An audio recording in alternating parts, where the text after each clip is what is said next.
नमस्कार। मैं आप लोगों को कुछ वीडियो दिखाऊं उससे पहले मैं आप लोगों से कुछ बातें करना चाहता हूं। नमस्कार, मैं हूं प्रदीप कुमार और आप देख रहे हैं हकीकत तक। देश का भविष्य तय करने के लिए एक अहम जो है चुनाव होने वाला है। 2024 आ चुका है और कुछ ही महीना जो है अब लोकसभा चुनाव को है।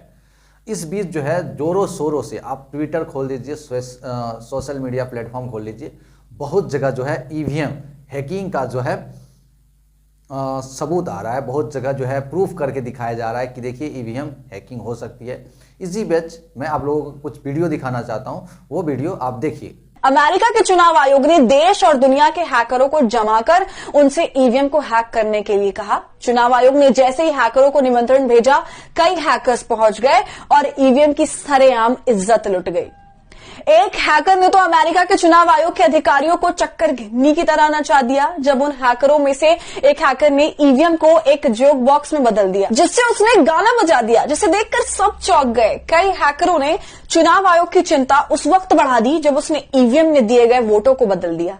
रिपोर्ट के मुताबिक 40 हैकरों ने ईवीएम के वोटों को बदल दिया। मतलब वोट अलग अलग पार्टी को पड़ा था, लेकिन उन हैकरों ने उस वोट को एक पार्टी को ट्रांसफर कर दिया। वहीं कुछ हैकरों ने ईवीएम में जो उम्मीदवारों के नाम होते हैं उसे बदल दिया। यही कारण है कि अमेरिका, जापान, फ्रांस, कनाडा सहित दुनिया भर के विकसित देशों में ईवीएम बैन है। यहां तक कि बांग्लादेश में भी ईवीएम को बैन कर दिया गया है, लेकिन भारत में इसका इस्तेमाल हो रहा है और आए दिन ईवीएम की लूट की खबरें लोगों के भरोसे को तोड़ रही है।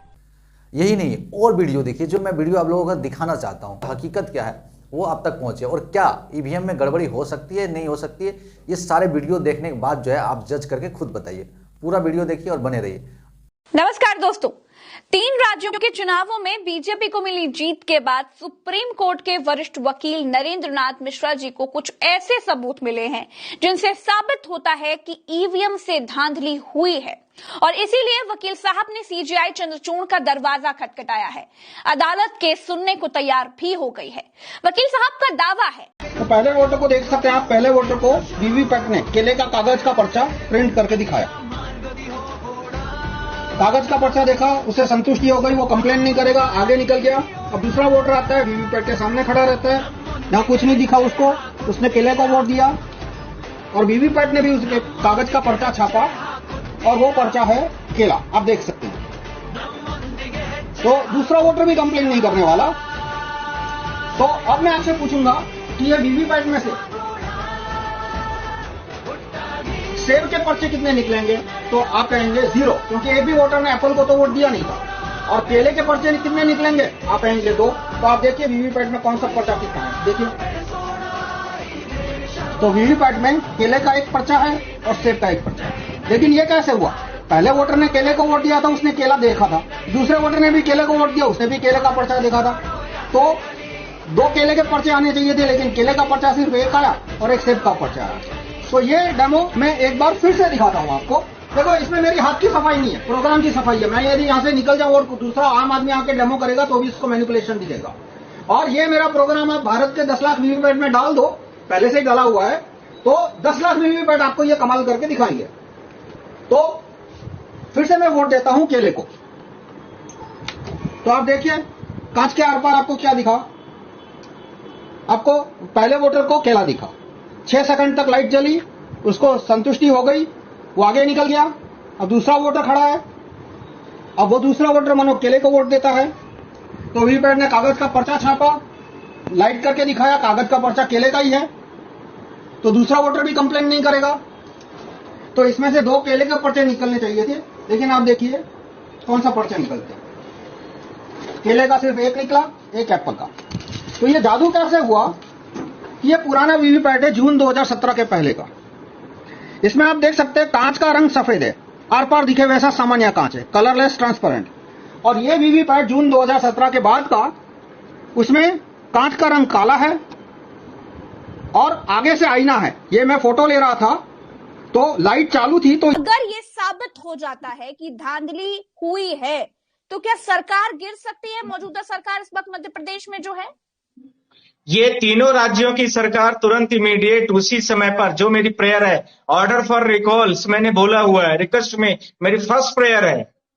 प्रज्ञा जी, आप विश्वास नहीं करेंगी, जब मध्य प्रदेश में चुनाव की वोटिंग की काउंटिंग हो रही थी, ये बात हो रही है मैं 3 दिसंबर की, 3 दिसंबर को ही मैं शाम के टाइम लगभग 5 बजे के आसपास मैं ऑनरेबल चीफ जस्टिस के घर गया लेटर पिटिशन लेके, because I belong from the Madhya प्रदेश।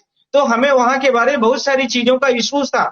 हमें पहले लगा कि 15,000 complaint which are registered through online जो रजिस्टर्ड है वो इलेक्शन कमीशन के पोर्टल पर है, वो आप लोग भी देख सकते हैं। सिमिलर फिजिकल भी बहुत सारे डीएम के लेवल पर, एसडीएम के लेवल पर, तहसीलदार के लेवल पर, नीचे लेवल के हैं। ऐसे छत्तीसगढ़ की थी, ऐसे राजस्थान की थी, ऐसे बहुत सारी चीजें पर जब लेवल पर ये सारी चीजें पेंडिंग थी तो मुझे लगा कि इलेक्शन कमीशन ऑफ इंडिया इनको डिसाइड करेगा, बिकॉज 17 तारीख को वोटिंग हुई है।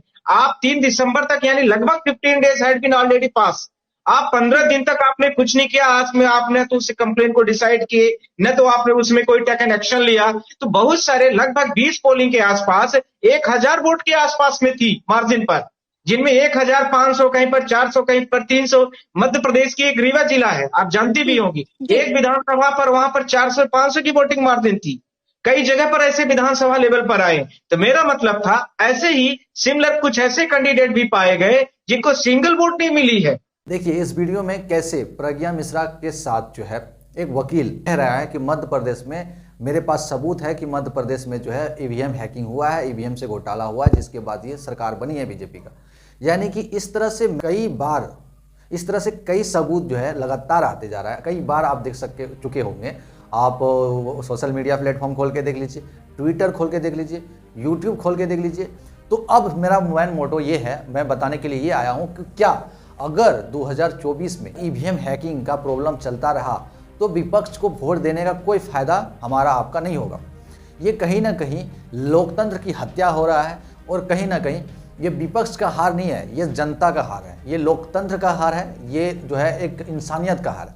क्योंकि हमारा देश जो है लोकतंत्र से चलता है, हमारा देश जो है संविधान से चलता है, तभी यहाँ हर जाति धर्म के लोग जो है सुख चैन से रह पा रहा है। सोचिए, कल्पना कीजिए अगर संविधान ना रहे तो किस तरह से हमारा देश का हालात था और किस तरह से देश का हालात बन जाएगा। कुछ ही दिन संविधान इतना ढंग से चलने नहीं दिया जाता है, उसके बावजूद देख सकते हैं कि हमारा देश कितना तरक्की कर पा रहा है इस संविधान की वजह से। आज हम लोग कश्मीर से लेकर कन्याकुमारी तक कहीं भी अच्छे से जा सकते हैं, कमा सकते हैं, रह सकते हैं, कोई भी धर्म को हो, कोई भी जाति का हो। तो ये सारा चीज़ जो है संविधान देती है। जब लोकतंत्र ही नहीं रहेगा, जब चुनाव ही नहीं होगा तो क्या हो सकता है। तभी तो मैं भी सोचूं, और मैं कई बार वीडियो में बोलते रहता हूं कि भाई महंगाई चरम सीमा पे है, फिर भी वोट बीजेपी को मिल रहा है। बेरोजगारी चरम सीमा पे है। कोरोना टाइम हाहाकार हुआ, लाशें ही लाशें बिछ गए। लाशें तो ऐसे हो गया था जैसे कि इंसान की कोई कीमत नहीं। उसके बाद वही नहीं, लगातार देख सकते हैं कि किस तरह से देश में कर्जा बढ़ते जा रहा है। आज जो है 205,000 करोड़ से ज़्यादा जो है कर्ज हो गया। ये जितना भी सरकार हुआ उसमें से मात्र 55,000 करोड़ ही कर्जा था, लेकिन मात्र महज जो है अब 10 साल होने को जा रहा है बीजेपी को, और इस बीजेपी सरकार में 205,000 करोड़ से ज़्यादा जो है कर्ज देश के ऊपर हो गया है। वहीं दूसरी तरफ पूंजीपतियों का लगातार लोन माफ़ होते जा रहा है। तमाम सरकारी संस्थानों को जो है प्राइवेट सेक्टरों में जो है दिया जा रहा है, बढ़ रही है, बेरोजगारी बढ़ रही है। आज के हर गरीब समाज, आज खर्च जो है 300-400 से ज़्यादा है, जबकि उतना आय नहीं है। हर गरीब परिवार जो है आज कर्जे में डूबे जा रहा है। तो देश का हालात जो है इस तरह से है, जब उसके बावजूद जो है लगातार बीजेपी को वोट मिल रही है। एक्चुअली लोग समझदार हैं, लोग बीजेपी को वोट नहीं कर रही है। लोगों को पहले भी समझदारी थी, आज भी समझदारी है, कल भी समझदारी रहेगी। समझदारी अगर नहीं है तो विपक्ष के नेताओं को नहीं है। विपक्ष के नेता जो है प्रचार प्रसार करने के लिए जाते हैं, लेकिन उनको वोट भी मिलता है। वोट मिलने के बाद जो है वो वोट जो है ईवीएम के माध्यम से, सारा खेल जो है ईवीएम के माध्यम से ट्रांसफ़र हो रहा है। अगर ईवीएम से चुनाव होता रहा तो इस देश में लोकतंत्र बचेगा नहीं। साल में ही सही, लेकिन एक बार आपके घर तक कोई भी नेता इसलिए पहुंचता है क्योंकि उनको वोट का लालच होता है। उनको पता है कि वोट जो है यहीं से मिलेगा, तभी जो मैं जो सत्ता लाऊंगा। सोचिए कि अगर लोकतंत्र खत्म हो गया, अगर जो है ईवीएम से ऐसे ही चलते रहा तो आप तक एक समय आएगा जब आपके घर तक वोट मांगने भी नहीं जाएगा, क्योंकि उसको पता है कि वोट मांगने से कोई फ़ायदा नहीं, जिसको भी दो वोट हमारे पास आएगा ही आएगा। तो अभी जो है मेरा मानना है कि अगर चुनाव अगर फिर से हुआ, लोकसभा चुनाव में अगर ईवीएम से वोटिंग हुआ तो सारा का सारा वोट जो है बीजेपी का देने का काम करें, क्योंकि अभी जो सरकार है बीजेपी की है और बीजेपी ईवीएम नहीं हटा रही है और इसी वजह से जो है बीजेपी की जीत रही है। तो बीजेपी जीत रही है, अगर कांग्रेस को या फिर विपक्ष को वोट देने से भी कोई फायदा इसलिए नहीं होगा क्योंकि वोट ट्रांसफर होकर चले ही जाएगा। तो मेरा मानना है कि अगर ईवीएम है तो हमारा सारा वोट जो है बीजेपी को ही जाना चाहिए बजाय कि विपक्ष को, क्योंकि विपक्ष को वोट देने से भी कोई फायदा नहीं होगा क्योंकि 10-15% वोट जो है अनुमानित है, कई जगह जो प्रूव करके दिखाया जा रहा है कि ट्रांसफर हो जाता है, टोटल नहीं होता। यानी कि कहीं पे अगर 15% 20% मार्जिन है तो वहाँ विपक्ष के नेता जीतेंगे, अगर 10-12% मार्जिन है तो वहाँ कांग्रेस के बीजेपी के नेता जीत जाएंगे, ऐसा जो है शंका है। दूसरी सबसे बड़ी बात, अगर एक छोटा सा रिमोट से जो है पूरा टीवी चैनल को हम लोग हैक कर लेते हैं, जो सिस्टम चाहते हैं, जो गाना चाहते हैं, जो म्यूजिकल सिस्टम चाहते हैं, जिस भी चैनल में जाना होता है हम लोग जा सकते हैं। एक छोटा सा रिमोट से जो है पूरे टीवी हैक किया जा सकता है, एक मोबाइल फ़ोन से पूरा गूगल को हैक किया जा सकता है। तो ये ईवीएम कौन सा चीज़ है? लैपटॉप हैक हो सकता है, जो है मोबाइल हैक हो सकता है, गूगल जो दुनिया का सबसे बड़ा सिस्टम है गूगल हैक हो जाता है। तो ये ईवीएम क्यों नहीं हो सकता? जबकि ये ईवीएम जो है सरकारी लोगों के पास रहता है, सरकारी कर्मचारी को लोगों के पास रहता है। तो आपको क्या लगता है कि ये सरकारी कर्मचारी जो है नहीं कर सकती क्या? सरकारी हाथों में जो है ईवीएम है और ये एक ऐसे डिवाइस है जो सरकारी हाथों में है और सरकार अगर उसका उपयोग करवाना चाहे तो क्यों नहीं करवा सकती? मेरे तरह मैं एक एज ए भारतीय नागरिक मैं ये कहना चाहूँगा, अगर चुनाव हो उससे पहले ईवीएम का हटना बहुत ज़रूरी है। अगर ईवीएम नहीं हटा तो जो है कुछ भी नहीं हो सकता इस देश में और बाकी जो है बचा कुचा सब चीज़ खत्म हो जाएगा। और एक दिन ऐसा ये दिन दूर नहीं होगा जब जो है देश गुलाम हो जाएगा। देखिए, मैं एक सबूत के तौर पे बताना चाहता हूँ, जिस तरह से लगातार कई वर्षों से ईवीएम पे सवाल उठे जा रहा है, वैसे ही जब अंग्रेज था भारत में तो भारतीय लोगों को लगता था कि यही हमारा हुक्मरान है, यही हमारा शासक है।